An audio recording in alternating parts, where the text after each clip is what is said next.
Good morning, everyone. I hope you all had a very restful night, and you'll be pleased to know I've organised some sunshine for you today. So enjoy it while it lasts. So welcome back for day 2 of the SIDS Future Forum 2026. So yesterday we had a lot of information coming at us, very informative. Some things that stood out to me personally was around that we need to be thinking more multi-sectorial, beyond the poly crisis, thinking more at the system in general. I really enjoyed the film screening last night, and something that stood out for me was the innovation, especially around using sargassum seaweed, because I know what an issue it has been for many countries in the Caribbean, especially.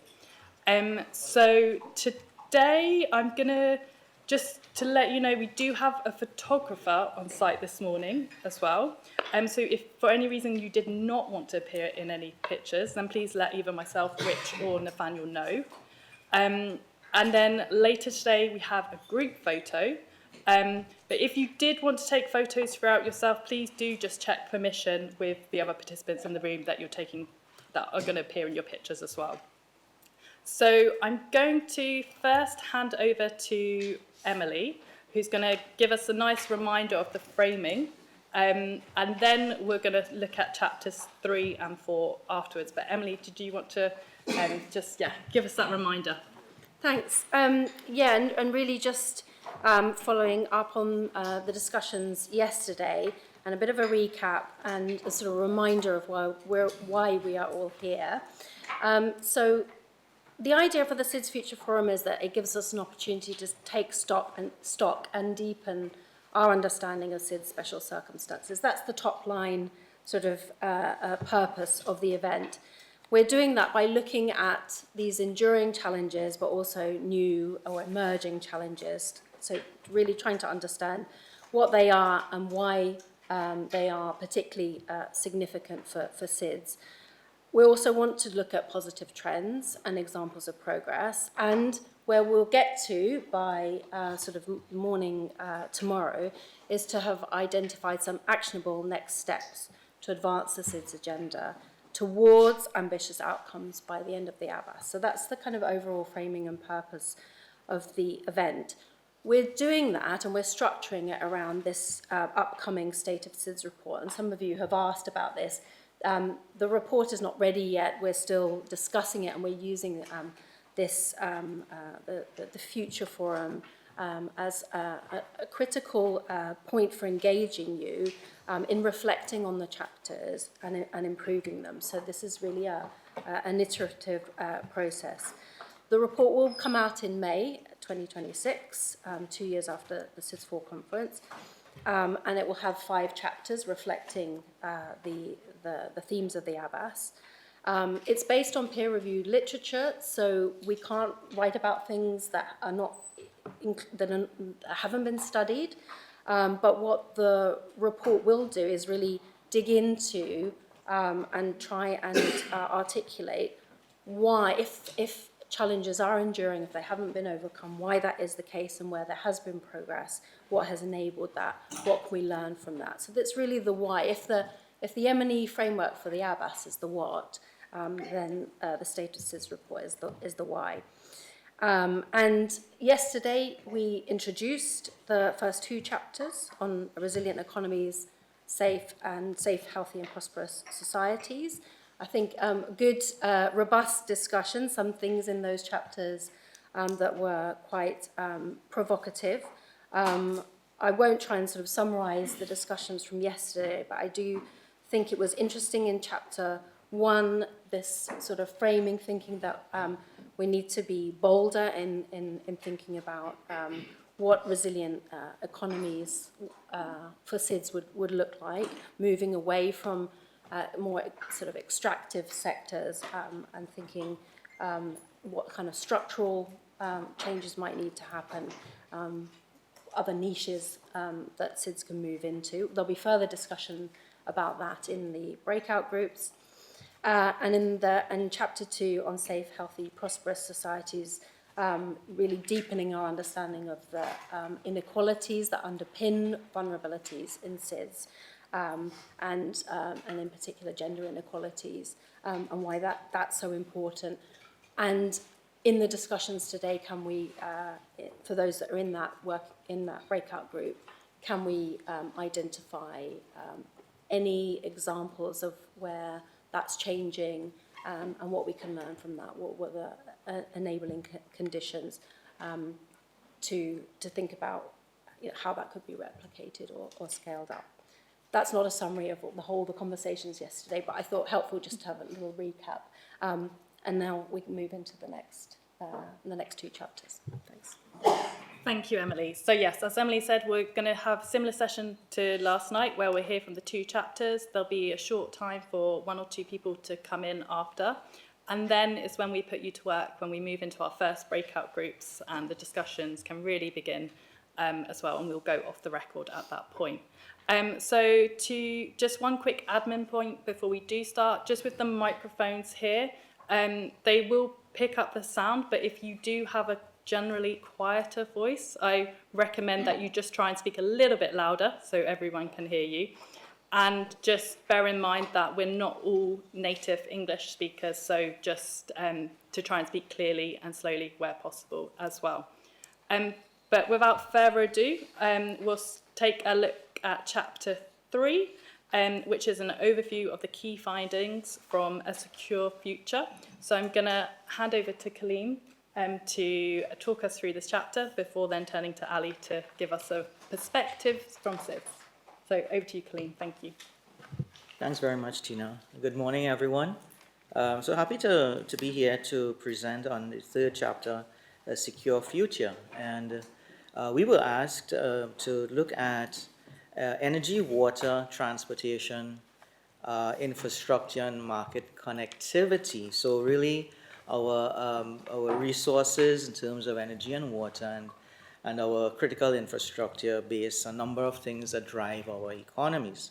So it's a bit of a heavy load, and we all know that we already have many years of development experience looking at various development plans and strategies and roadmaps and policies and so on. So we thought of how we could probably bring something a little bit more nuanced to the table, and we've had some discussions about how these domains, if you will, these resource and infrastructure domains, how they intersect. And they really are interdependent in our small island economies. So one of the ideas here in this chapter you'll find is that it's not really just a matter of directly looking at how we achieve the goals within each domain, but really also teasing out perhaps some of the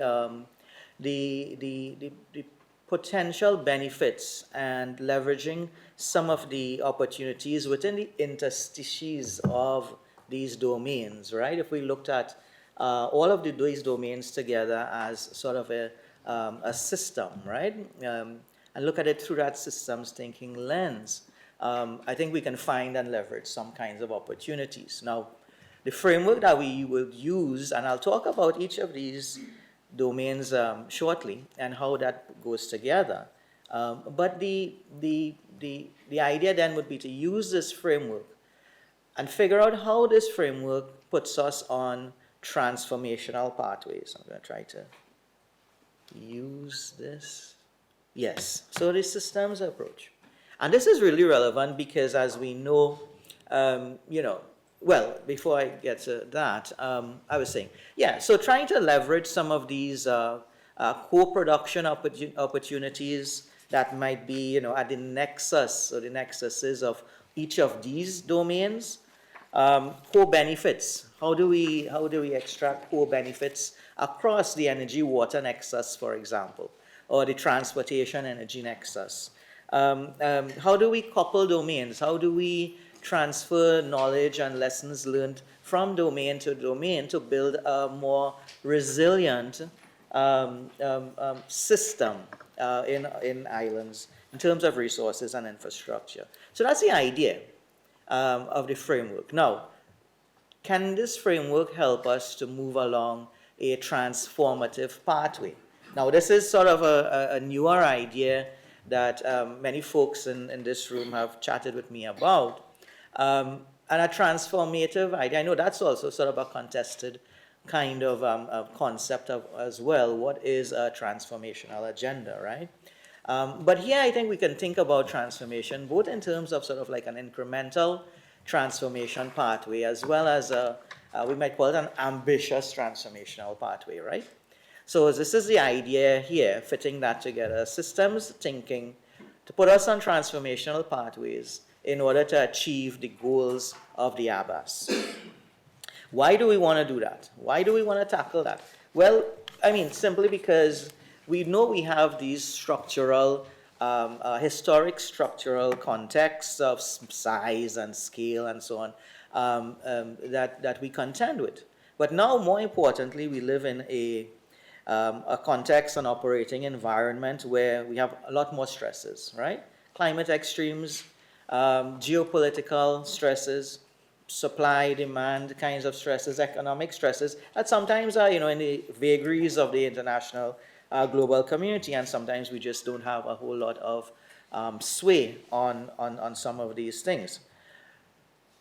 This means that a lot of the risk and uncertainty now translates into not just potential failures and shocks in our systems, but because of the tight knit of all these resource and infrastructure domains, these risks and failures then cascade throughout our systems. So you might have a shock to a port, and then that influences domestic prices because goods don't get to market or raw materials don't move out of the country, right? And it just cascades through. So we have to think about the challenges in this way. Before I go to each of the domains, though, there are a couple of key things that transpire across our entire systems, right? And one of these things from a systems view is sort of the heavy centralization, concentration of certain things, right? And this is just structural. We have spatial concentrations. Most of our development, most of our population centers, a lot of our critical infrastructure services, is in a few kilometers of the coast, right? When we experience shocks, this means that shocks cascade through more of our economy faster, right? Of course, there's some differences and variations between regions and islands, but that's one of the things we have to contend with across the system. The other piece is the limited fiscal space that we know quite well. And in this view, one of the things that comes out of that limited fiscal space context is that we have zero margin for error.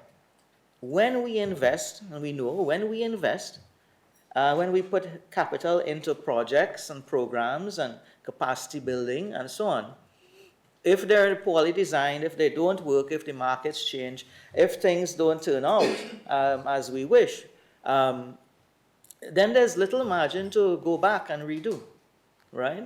We're almost locked in to many of the systems of resource extraction and infrastructure development that we've built. We don't build power plants for a 5-year, 10-year span. We build power plants for a 40, 50-year span, right? So this lock-in, because we don't have options, it also affects our ability to experiment, right? We don't have the luxuries of capital and investments to experiment with and say, well, plan A didn't work, we'll go on to plan B. So this is also a reality that we do contend with. Let me go through the systems very quickly. And I can't pull everything out of each of these domains, but I can pull a few of the threads that sort of make this point. All right?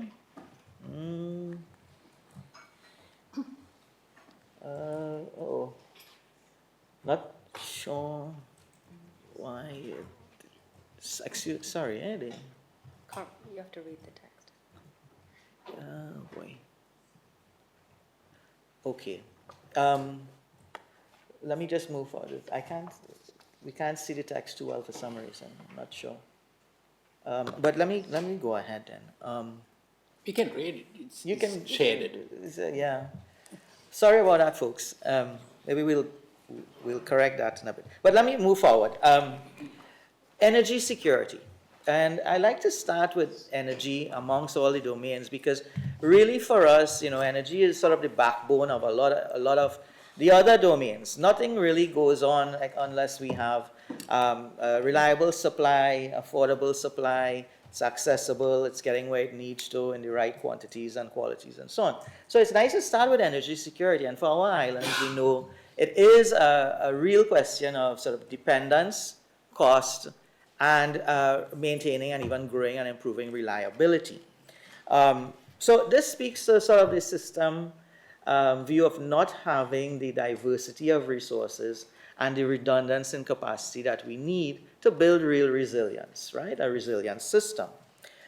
This is, of course, because as the chart shows, thank God we could see the chart, right? Unfortunately, with over maybe even 2 decades plus, while we are seeing gains in the energy transition away from imported fossil fuels to renewables and other diversified resources, it's still quite slow. There's quite a lot of space for improvement and for the transition to happen. And we know that all of the sort of challenges we have with that: political, technology, economic, environmental, institutional regulations, and so on. So I mean, you all know that far better than I do. But it really becomes a question of can we have the reliable base load that we have, and some of us, because the heterogeneity of our resources, indigenous resources, and so on, some of us can do that. There's some really nice work going on in geothermal in the OECS right now, but for some of us, wind or solar is something that we want to turn to, want to move forward, and the costs are coming down on those things. But one of the key points I think here that I want to bring forth is that it's not just a story of installed capacity all of the time. So the installed capacity is, it's good for us. We all work towards giving our ministers opportunities to cut ribbons on new solar farms and so on, right? This makes us very happy. But there's a lot of the other pieces that are very, very necessary that we want to make sure we have investment in. Storage, grid reliability, grid stability, grid expansion, operational capacity, right? All of those things have to come together with the installed capacity. There's a good example, so recent studies, even some of the modeling that I've done in Barbados. So Barbados could really technically, economically reach 70-ish% renewables in the next 5, 6, 7 years. But there's a caveat to that. That only happens in models when there is the appropriate investment in storage and grid planning alongside capacity, all right? So that, I think, that's an opportunity there to continue along that incremental transformation kind of approach, right? And, although we are all sort of very hopeful of sort of, swooping up that exponential technology adoption curve, that S-curve, the history of it does look like it is an incremental transformation, right? It's sort of, we're on the right pathway, but, it's like this, right? Going up. It's not that swoop, so to speak, right? So that's the reality of it. I think that there are good things happening here as well with this regard. The CDB, for example, has an excellent program on integrated resource planning, a resource planning facility to help countries with their energy sector planning. I think more of that is needed, a lot more of that is needed to move forward. So, other kinds of investments that go along with installed capacity. investment in maintenance systems, operational capacity, even procurement reforms and so on, are where we can find some of these additional gains, I think. I'll move on to water security. In this domain, the main sort of challenge that we have and we know is limited freshwater availability. And thanks, Emily. And this works well. We have the Kiribati example here. Many of us know very well, but it's just also an illustration of sort of the severity and the acuity, the urgency of the challenge, the water security challenge, especially in atoll nations, where we have sort of shallow aquifers and saltwater intrusion and all those things. So, this is likely to increase. Many of us experienced drought in the last few years in many countries, and this is likely to increase. All of sort of the scientific evidence from our colleagues in the meteorological arena and UNFCCC and these folks tell us that this is part of the risk and uncertainty mix that we will have moving forward. There are sort of technological fixes. I mean, desal is there. Desal tech is getting more cost effective, but it is still very expensive. It does link back to limited energy resources and capacity and so on. And it may not be viable, may not be feasible in each and every context, island context that we have. So one of the ideas here for water security, again going back to sort of the systems approach, is sort of this idea of multi-level governance, where we have to involve sort of from, the water resource folks will tell us that, there's upstream and downstream and so on, right? But we do need to think of different units of analysis and how the interventions at different units of analysis can help, right, in terms of water governance and in terms of diversifying the opportunities for water security. So even the sort of household and community level rainwater harvesting kinds of approaches have proven successful in some contexts, right? Then at the community level, we can think about things like watershed management in conjunction with our national agencies and so on, and bringing in a lot of the indigenous knowledge and local knowledge and so on in those kinds of things. So that's multi-level governance approach, multiple points of sources of decision making. These are aspects of a holistic system that reduce risk overall. So that's sort of the story there. There are some things that we may need to contend with seriously in some of our countries, things like water tariffs, which might be culturally, socially, economically sort of challenging for many of our communities sometimes, right? But, sometimes our backs are against the wall as well, and we do need to contend with those kinds of realities. On the transportation side, one of the things that let's get to that slide.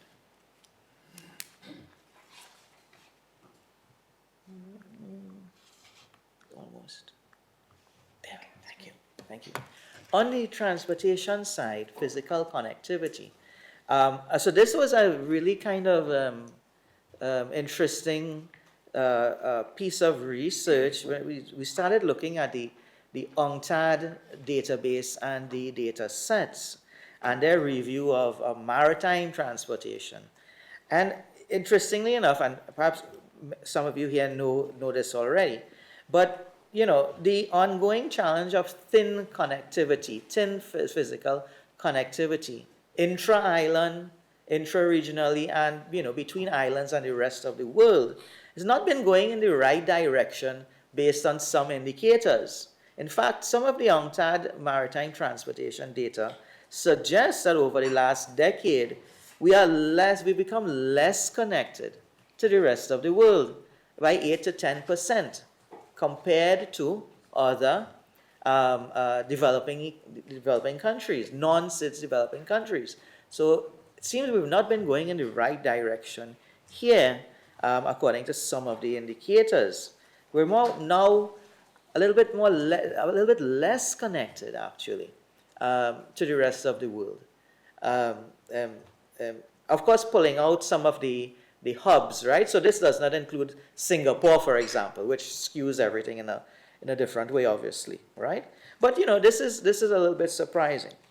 It's a little bit more surprising as well in terms of when we look at the relatively large investments that our multilateral bank colleagues have been putting into the development of physical assets, right? Port development. When we talk about air transport, airport modernization, customs and security and border modernization systems, there's been a lot of investment in these kinds of assets and systems, comparative, all right? So why is the data showing that we're less connected? Well, I think that one of the things that emerges here is that we have to think through this in terms of how we as countries and regions sit and negotiate within some of these forums. It's a lot about risk, we have to think about route diversification, more routes, regional coordination of transportation, and sort of how the power dynamics work and how we can negotiate best on getting air routes and maritime routes and so on. Because all of this affects, again, the system, right? Transportation is like a price-setting system. When the price of getting cargo in and out of your country goes up, it trickles through the entire economy, right? You need raw materials, manufactured goods going out. It just trickles through everything. So it's really, really important. So it seems like it's about networks and routes just as much as it is about building out the physical assets. And we see a highly uncertain context. We've been all following, I suppose, the Venezuela conflict issue in the last couple of weeks. We saw stresses on Caribbean maritime zones for use, for militarization and vessels, and use of ports and harbors in the region and so on, movement through territorial waters, negotiations around that. We also saw airspace being sort of restricted. Imagine if there's restricted airspace in the height of tourism season for some reason like that, right? KLM has just banned flights from Aruba and Curacao for nearly 2 weeks, right? So we have to contend with these increasing risks. I think the last thing I'll say, because I'm out of time, is sort of on the critical infrastructure and disasters bit, which we do also try to address a little bit here. We're all unfortunately very, very cognizant of the disasters and the impact on economies, GDP, growth that we've seen through many of the disaster events. What strikes me is one of the things that our UN colleague from the Disaster Risk Reduction Agency mentioned yesterday. And if you recall, he was mentioning that Jamaica, the unfortunate situation of Jamaica. And he said Jamaica could have been worse if it were not for many years and a lot of effort on investment in early warning systems, building codes, upgrades, and sort of preparation, right? So while this is a tragedy, it could have been worse in terms of infrastructure, property, destruction, loss of lives, etc. Right? So I think this is an example of what we call sort of that incremental transformation, right? And it takes a long time. Now, I mean, there's another way to look at this in some aspects, in terms of what I'm saying is sort of more ambitious transformation. So suppose there were opportunities instead of the build back better and this cycle of disasters that, again, sort of inevitable in the current space of time, right? Suppose we moved away from that build back. Well, we do build back better, and hopefully at some point in time we don't have to build back, right? That's sort of the objective, right? But suppose there were opportunities to move our economies into some kind of economic substitution where we move into production where there's less risky infrastructure that needs to be dealt with, right, or de-risked, right? There's less risky infrastructure. Suppose we were able to do that, right? So here we probably can get into that bigger discussion of the digital economy, right? The platform economy, mobile economies, that kind of thing. Now that comes with, obviously, a whole different set of infrastructure, right? And we actually don't deal too much with it in this chapter, but it's going to be, we need to do deep dives on that, right? But imagine if there were opportunities there to do that, right? And less risky infrastructure. That could be what we call a very ambitious transformation, right? So I'll stop there. Well, one last thing I'll say. So now we're hearing a lot more about AI and the intersect with economic development and the opportunities. And even I was listening to some of the IRENA recordings of the just completed Congress. What we also have to be cognizant of is that any decisions that we make come with their own sets of risks. I'm not hearing a whole lot about issues of cybersecurity and data security and so on.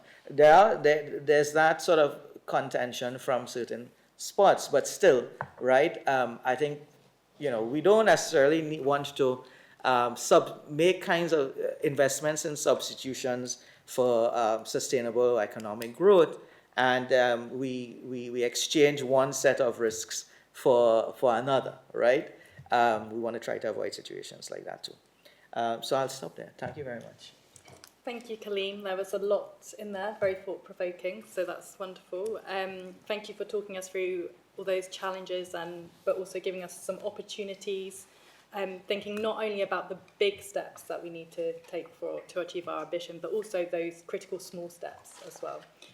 So I'll now turn to Ali, who's going to give us some reflections to that chapter. Over to you, Ali.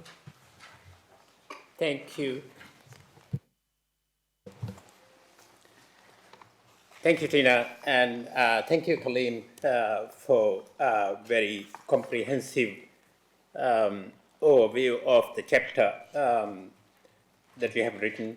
And I consider the chapter as extremely well written, very well researched, and provides a framework that can be used in many different sectors in SIDS to examine the extent to which countries are building on resilience and how resilience can be used as a development strategy, if you like.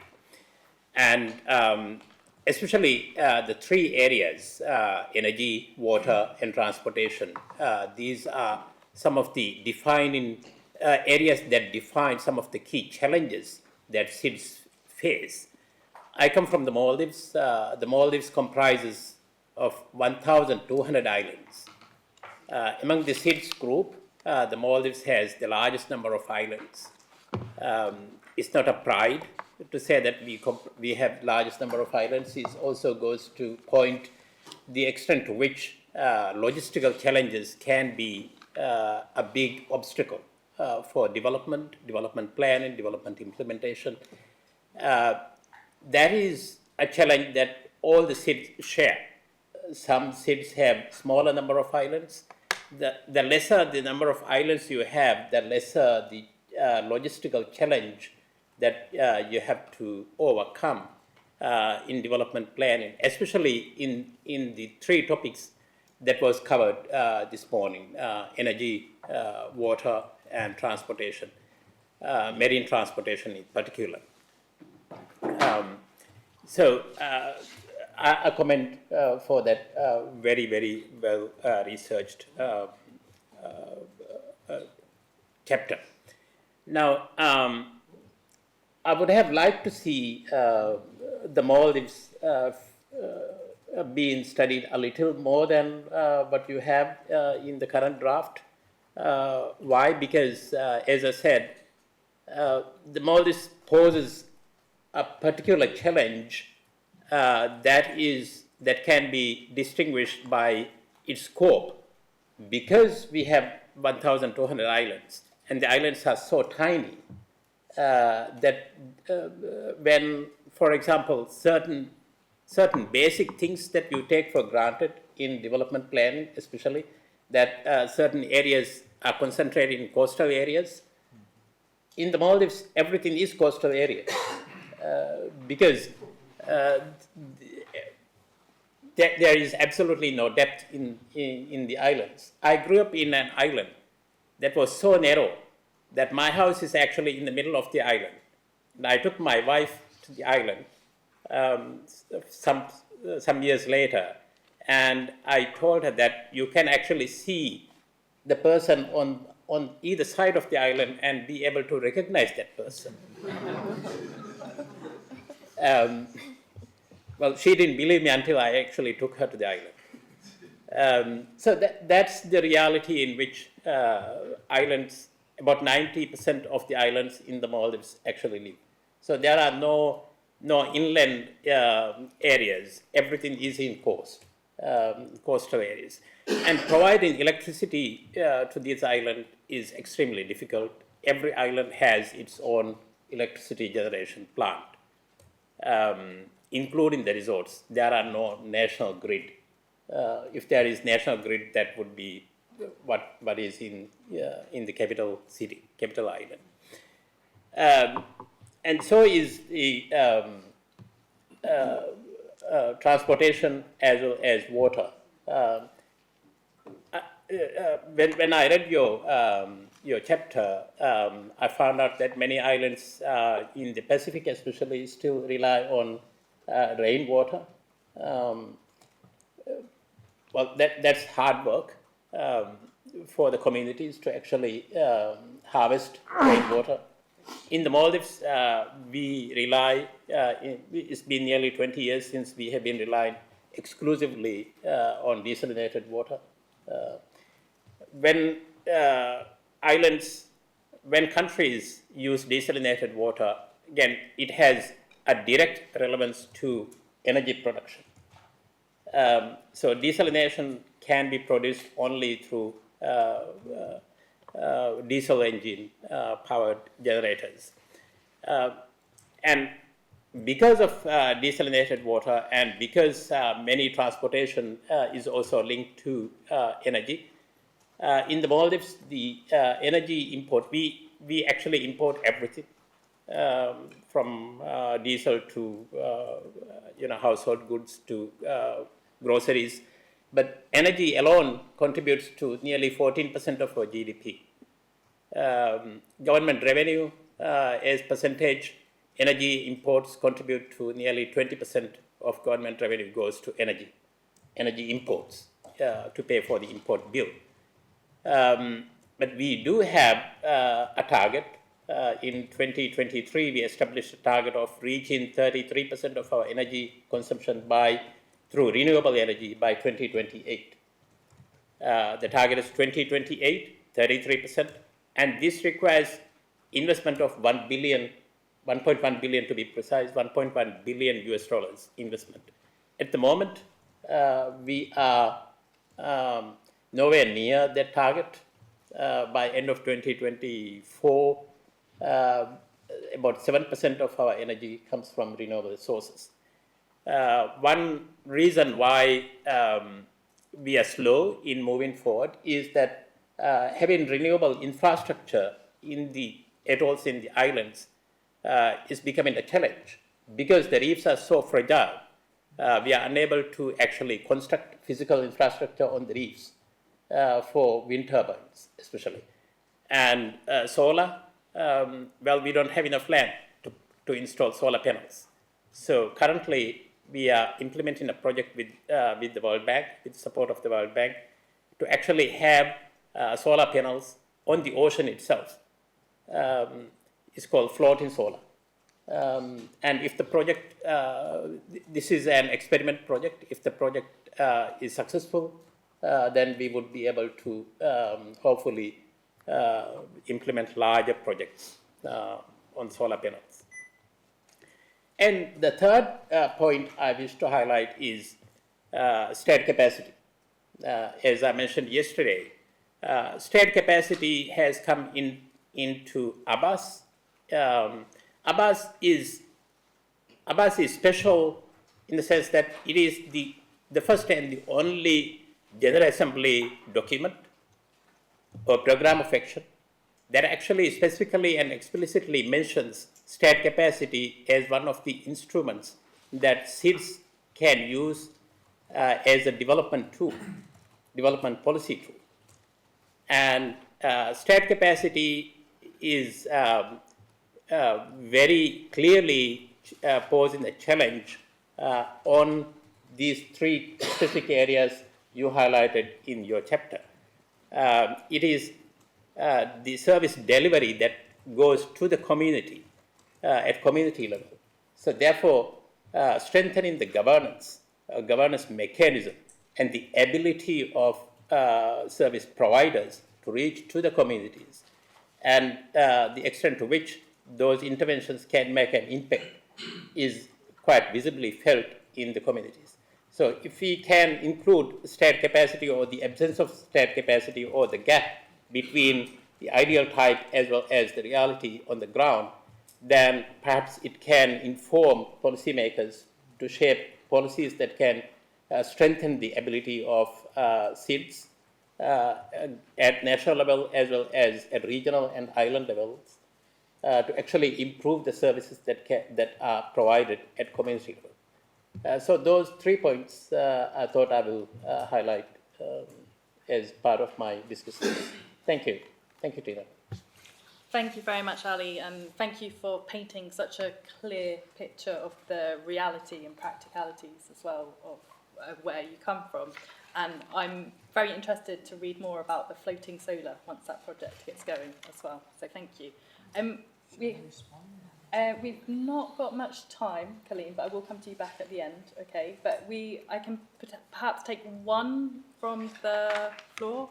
I've got 2, so I'm gonna, okay, if you keep it quick, I'll take both of you. So I'll go James first while, Gerald, you get your microphone ready after. So James. Thank you. Kaleem, great paper, and I like the point about one wrong choice can lock in costs for decades. It's something I had to navigate with as a Minister for Energy, wrong choices with geothermal exploration and waste to energy and the implications of that. I just want to touch quickly on 2 things. One on energy. I didn't read the paper, so I'm speaking out of ignorance here, but the importance of legislative reform, I think, is something that we have to look at, because in many of the countries we have legacy electricity supply acts that give exclusivity to utility companies that prevent the type of transformation that needs to happen. The other thing is scale. With many of the islands, scale is an issue, and I know in some countries they're looking at pool procurement, aggregating demand.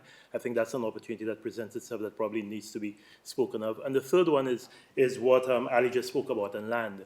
And where land is a limiting factor, as it is in most SIDS, then you can't really have utility scale solar, utility scale wind, but what you can have is distributed generation on rooftop, and I think that is something that has to be promoted, but of course with that come issues of grid stability, etc. And on the issue of water, very quickly, I'm happy you highlighted storage and rainwater harvesting, but there are issues with solvency of water utility companies. The water utility companies in most of these countries have not been invested in. You've mentioned water tariffs. Many of these water utility companies are operating in a situation where the economic cost of water is not being paid for by the citizens. So I think that is another very serious limiting factor.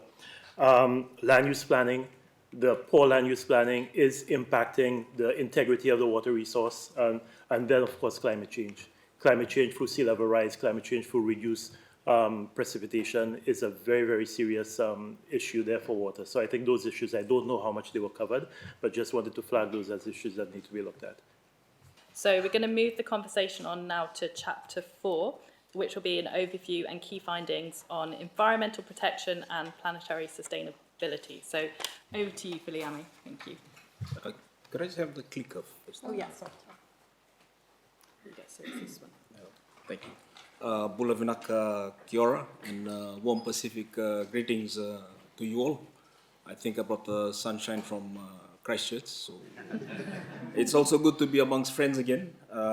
But firstly, I would like to also acknowledge the conveners of the meeting. And also it's a timely dialogue as we enter into the next operational phase of the BBNJ. So it's quite very important to have these discussions. I also would like to acknowledge my fellow colleagues who helped me put the paper together. Professor John Connell of the Sydney University, Dr. Kevin Riney, and Dr. Sulyasi Vosanimbola. So today I will unpack chapter 4. Chapter 4, that is in terms of environmental protection and planetary sustainability. There's 4 themes that I will try and they're organized under. That's climate action, ocean governance, disaster risk reduction, and biodiversity.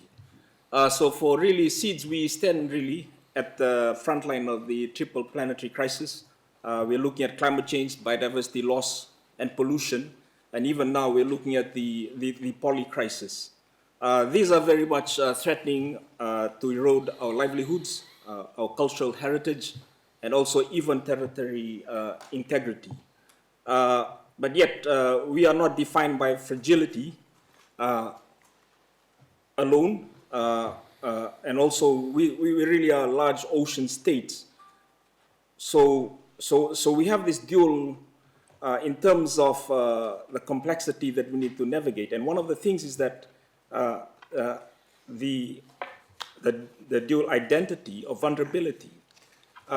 So as large ocean states, we are also custodians of 30% of one of the world's largest 30% of the world's ocean. Also, this positions us as leaders in ocean governance and also climate diplomacy. So, this is something that we need to start thinking of, and especially that not as small islands, but as large ocean states. And yesterday, one of our colleagues brought up that, big ocean states, or BOSI. So some of the things that we want to look at and what we've been doing very well is in terms of, how we've been able to take on, to move from being vulnerable norm takers to becoming very much bold norm entrepreneurs in global governance. And how have we been doing that? We've been by reframing climate justice, not as a charity, but as a legal and ethical obligation. Our message is clear. Survival is not a favor. It is a matter of international law and equity. So let me share some of the milestones that we have done in recent times. In 2024, we've seen the International Tribunal for the Law of the Sea that issued a landmark advisory opinion. It classified greenhouse gas emission as marine pollution under UNCLOS. This strengthened the legal basis for ocean protection and linking climate obligations to maritime law. In 2025, we've seen the International Court of Justice that clarified that states must exercise due diligence. This aligns the emissions of the Paris Agreement and protecting the marine environment. This ruling moved climate action from moral appeal to legal responsibility. And let's be clear, these breakthroughs were catalyzed by SIDS-led coalitions. This is indeed non-entrepreneurship in action. Our advocacy did not only stop there. At COP28, SIDS secured the creation of the Loss and Damage Fund. This is indeed a milestone in climate finance, even as we continue to push for accessibility and also advocacy. So through IOSIS, we have championed and simplified access to finance, capacity building, technology transfer. What we've done is that we've anchored the frameworks in the principle of common but differentiated responsibility. So really, SIDS has been able to influence international frameworks, and this is very much visible. And this is very much coming, as we see on the BBNJ agreement that will come into effect this month, which really embeds equity, provisions for benefit sharing, and capacity building. This is also reflected in the Global Biodiversity Framework, which really recognizes indigenous peoples and local communities So here we see the alignment with our push as SIDS for rights-based and ecosystem-centered governance. So what is the call to action really? We must build on the gains that we have. Implementation must be science-led, equity-driven, and enforceable. Our leadership, SIDS leadership, is not symbolic. It is structural. So we need to embed, and this is what we've been doing. We've been embedding justice in climate and ocean governance. So really, SIDS are shaping the norms that define the future of planetary stewardship. So colleagues, let's have a look at ocean governance and really blue economy. For us as oceans are not just vast spaces. They are our lifeblood of our economies, our cultures, and also our identities. And for us SIDS, the ocean is our home and really our heritage and hope. But yet, this is coming under siege. And what do I mean by that? This is coming from the aspects of overfishing. We've seen it from plastic pollution. And also now we see the looming threat of deep sea mining. So these pressures, they intersect with governance gaps and the extractive models that risk turning the ocean into the next frontier for exploitations.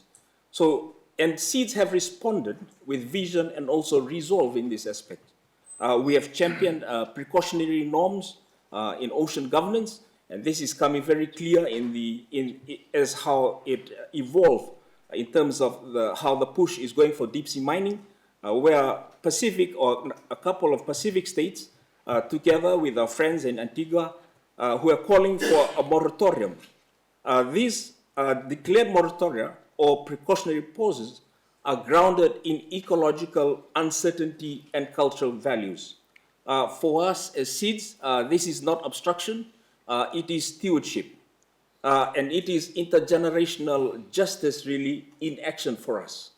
Our leadership is reflected in the global frameworks. I've talked about the BBNJ agreement. The other that has come recently is the WTA Fisheries Subsidies Agreement that curb harmful subsidies that fuel overcapacity, illegal fishing, and an outcome really of what SIDS fought hard to secure. The other one is on a global plastic treaty. Here we see that SIDS were really at the forefront of demanding production caps and also the financing for waste management. Another was in terms of the IMO at the International Maritime Organization, where we looked at the carbon levy, where we see the SIDS that push for climate justice in shipping. This was despite despite resistance. The SIDS advocated for the IMO Net Zero Fund to look at the channeling of revenue towards capacity building and technology transfers for SID. Really, this was some of how we were shaping in the international arena. But in our homes also, SIDS have been innovating. And we've used quite a lot of aspects in terms of marine special planning.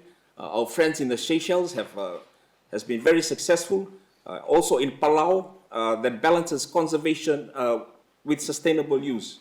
We've looked at some of our colleagues in the SIDS have introduced blue finance instrument, for example, debt for nature swap to blue bonds, channeling resources into marine protection and climate adaptation.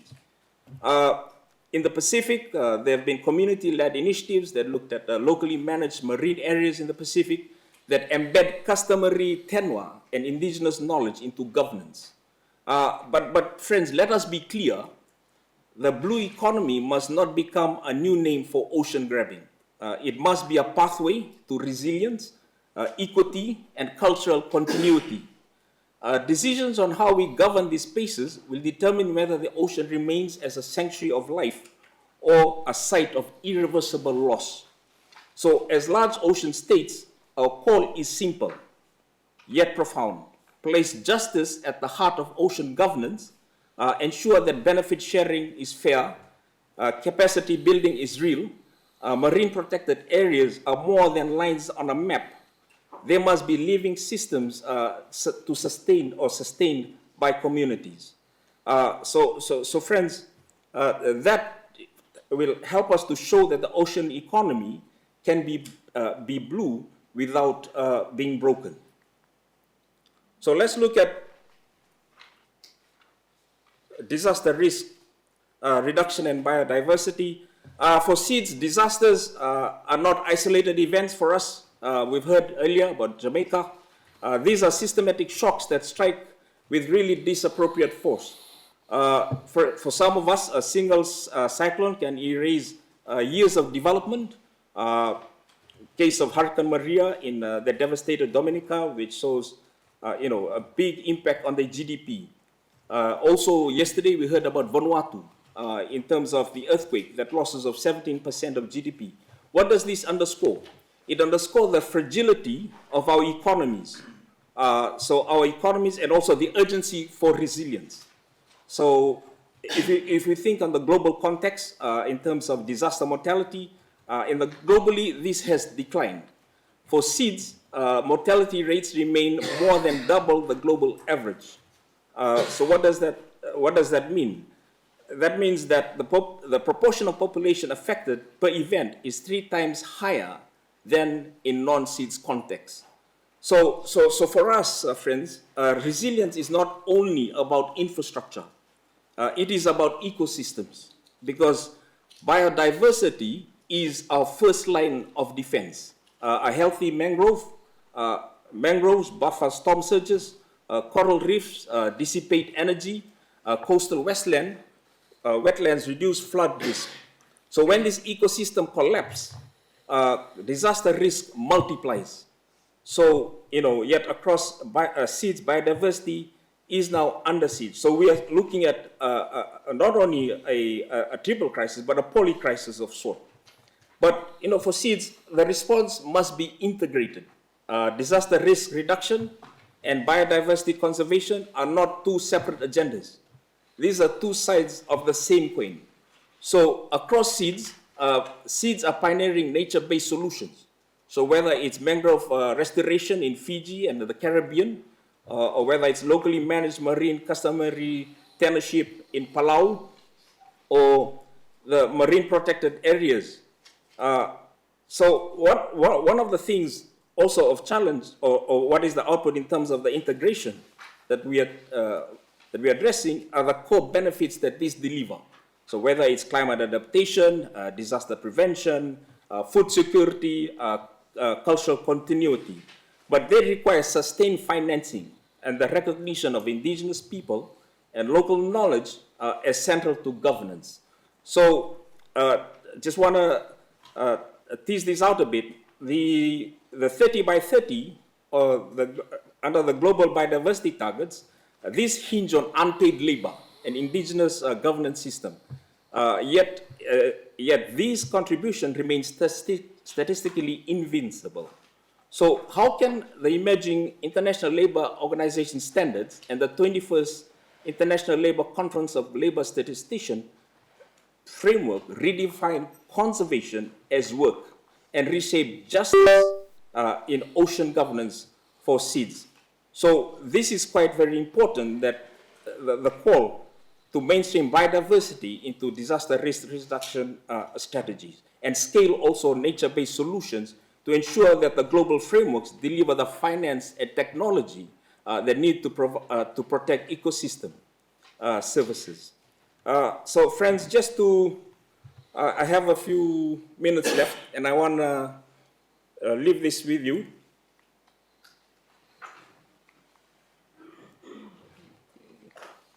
Last slide. Okay, so just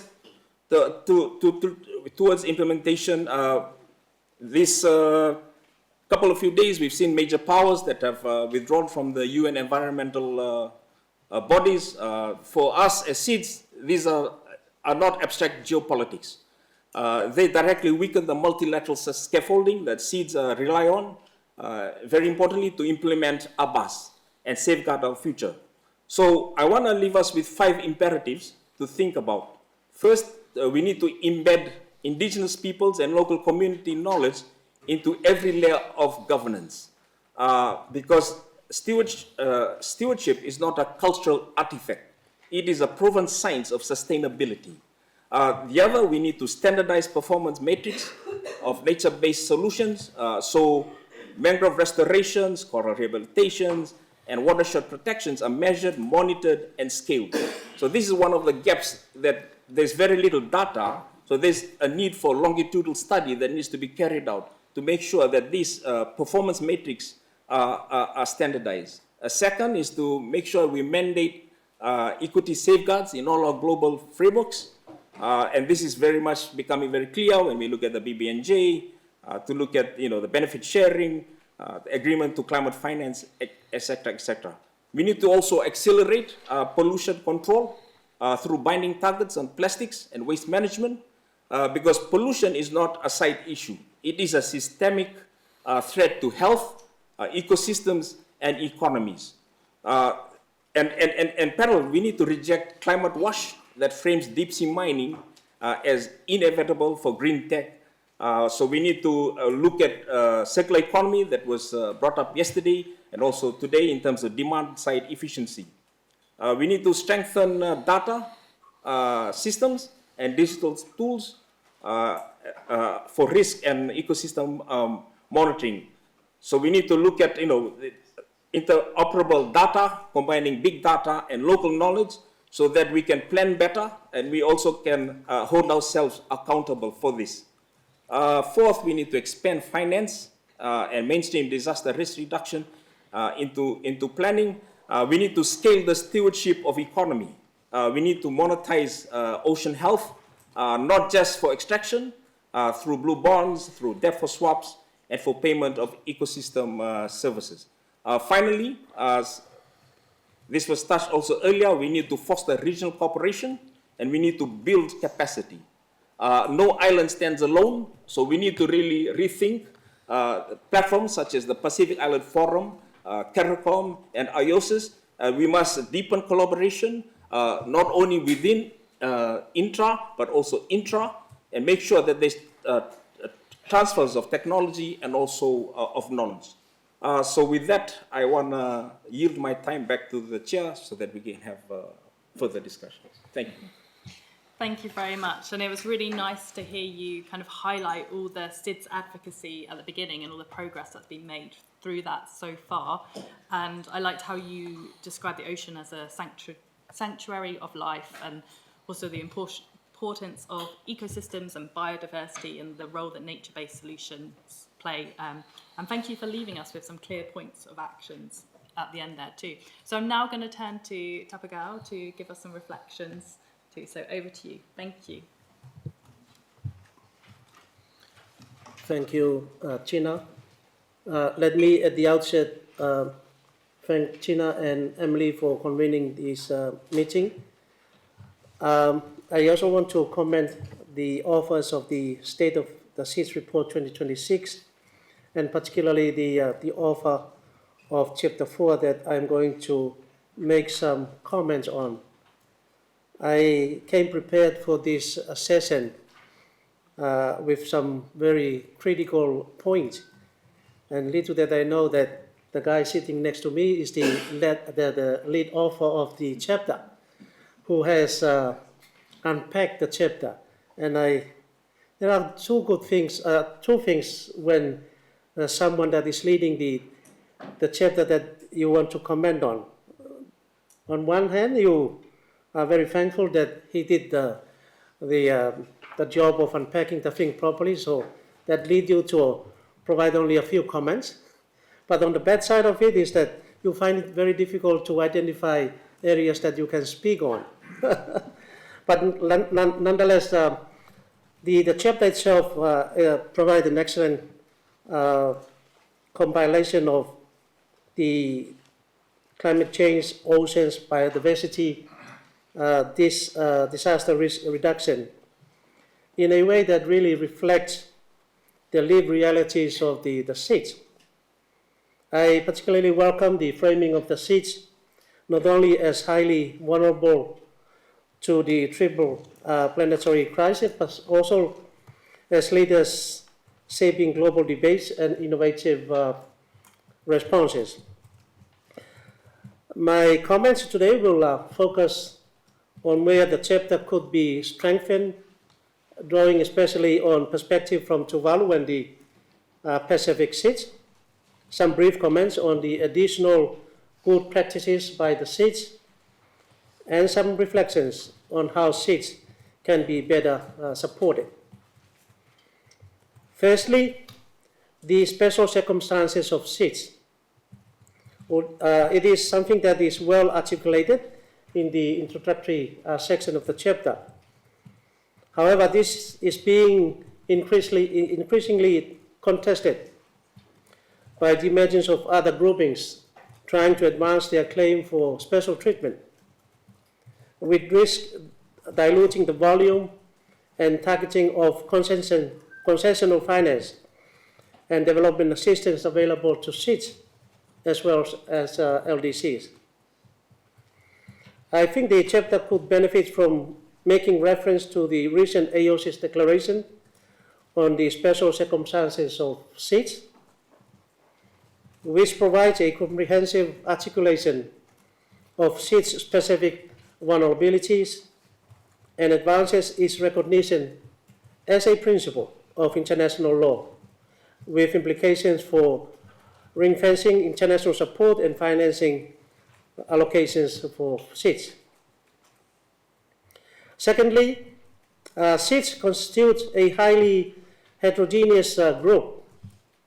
While the analysis of the chapter appropriately identified shared challenges related to climate change, ocean governance, and biodiversity, important differences in vulnerability, exposure, institutional capacity, and economic structure often cut across SIDS.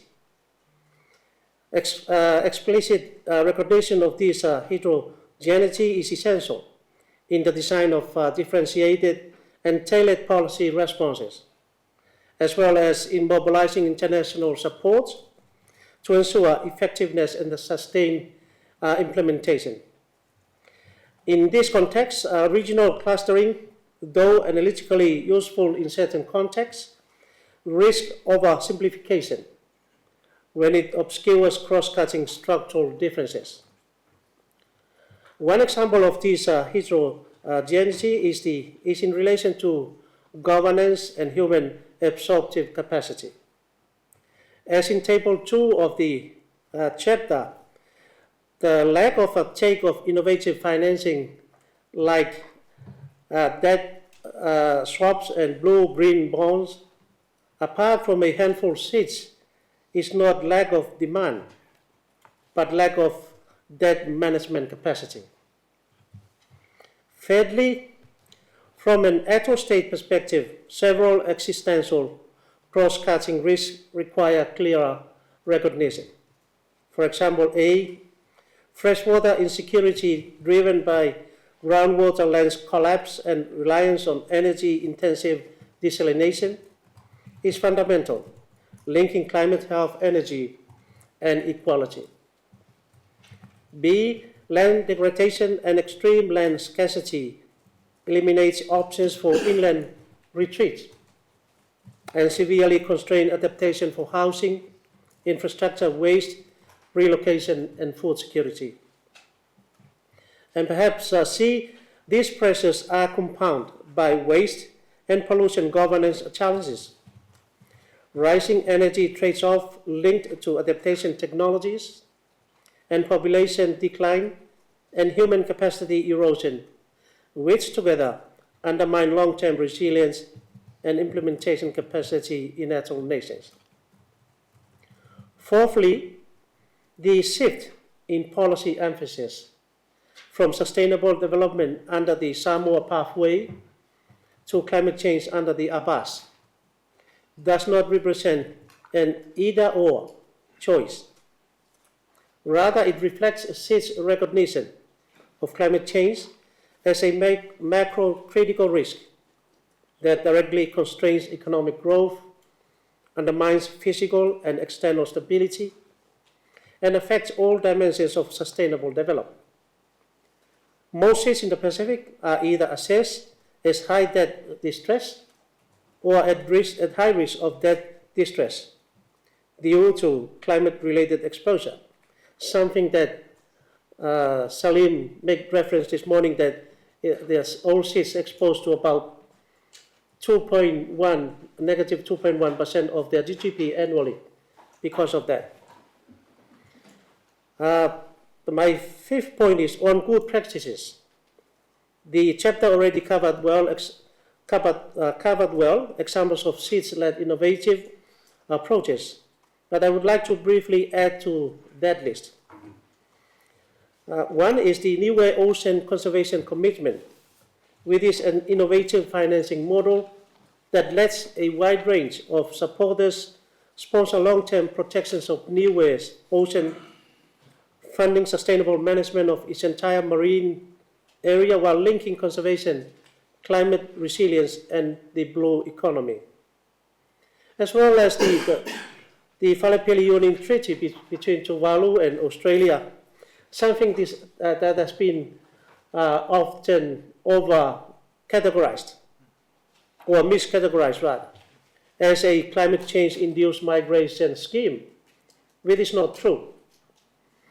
The Union Treaty is a forward-looking partnership that expands economic mobility and skills pathways for Tuvaluans by enabling secular migration, workforce development, and stronger labor market access. The treaty also supports local resilience at home through capacity building, knowledge transfer, increased remittance flow, and reinforcing Tuvalu's sovereignty and adaptive capacity. In Tuvalu, the adaptation response have include raised housing and concrete-based gardening systems to address recurrent flooding from storm surge, seawater inundation, and increasing salination of freshwater basins. These measures go beyond short-term coping strategies, and they represent frontier adaptation experimentation under extreme physical, spatial, and resources constraints. I believe that SIDS have led global advocacy to phase down and ultimately transition away from fossil fuel. In recognition of fossil fuels' disproportionate, or rather dominant contribution to global temperatures increases and associated climate risks. This has helped shape international discourse and build momentum around credible pathways for a just transition. Now, the question is, how can SIDS be better supported? The following are just a couple of suggestions for consideration by the office and perhaps our colleagues around the table. One is funding gaps consistently undermine progress on the triple planetary crisis. As ODA declines and multilateral cooperation weakens, support for SIDS must move away from fragmented short-term projects towards sustained and long-term program financing aligned with domestic plans while utilizing existing national systems. Grant-based finance is essential since additional debt, even when labeled innovative or blended, risks being maladaptive. Also, addressing the persistent data capacity and implementation gaps identified in this chapter requires a SID-led, context-specific, and operational institutional mechanisms. The proposed SIDS Center of Excellence could play a catalytic role by translating global environmental commitments under the ABAS into country-driven, actionable outcomes across climate action, ocean governance, disaster risk reduction, and biodiversity. It could also improve access to grant-based and concessional finance by supporting project preparation and investment readiness, reinforcing SIDS agency and reducing dependence on externally driven short-term interventions.